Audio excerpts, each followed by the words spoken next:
Makatutulong ang nitric oxide upang magamot ang mga sakit sa puso, stroke at iba pang cardiovascular diseases. Ito ay ayon sa isang pag-aaral ng isang eksperto sa naturang molecule.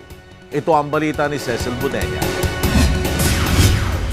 Natuklasan sa isang pag-aaral na isinagawa ni Dr. Luis Iñaro na ang nitric oxide ay makatutulong upang magamot ang cardiovascular diseases. Si Dr. Luis Iñaro ay isang American pharmacologist. Siya ang co-recipient ng Nobel Prize in Physiology or Medicine noong 1998, kasama ang biochemist na si Dr. Robert Furch-Goat at physician and pharmacologist na si Dr. Farid Murad dahil sa pagtuklas ng cell signaling properties ng nitric oxide.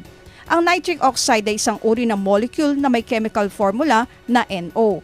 Ayon sa Vice President ng Philippine Heart Association na si Dr. Eugene Reyes, ang nitric oxide ay isang substance sa daluyan ng dugo na may signaling property na nagpapabuka ng ugat.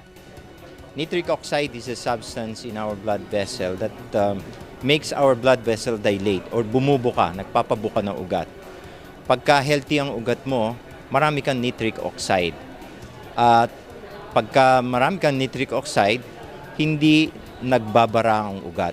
Sinabi ni Dr. Reyes, kapag maraming nitric oxide ng isang tao ay hindi magkakaroon ng hypertension, stroke, heart failure at iba pang sakit.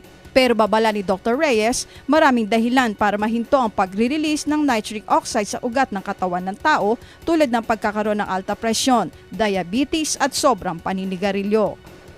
Ngayon maraming sakit na nakakapagpahinto ng pag-produce ng or pag-release ng nitric oxide sa ugat natin, like alta presyon, diabetes, pagsisigarilyo. Layunin ng Philippine Heart Association Convention na maipaalam sa mga tao na may mga gamot na pwedeng magpataas o mag-release ng nitric oxide sa katawan upang maiwasan ang heart attack at stroke. Mga gamot na to nakapagpapa-release ng nitric oxide. Yun yung alam natin. So, ang nangyayari lang is gumawa ng clinical trial na binigyan yung mga tao ng mga gamot na nagpapataas ng nitric oxide at nabawasan yung heart attack nila, nabawasan yung stroke at humaba ang buhay nila. Ngunit payo pa rin ng mga doktor na kailangan magpa-check up ng maaga upang malaman kung mayroong sakit sa puso at huwag nang hintayin pa na ma-stroke o ma-heart attack bago magpa-check up. So kailangan early intervention. Kaya dapat sa mga tao, kahit na may produkto kaming ganito na maganda, kailangan pa rin nagpapacheck kayo sa doktor ng maaga.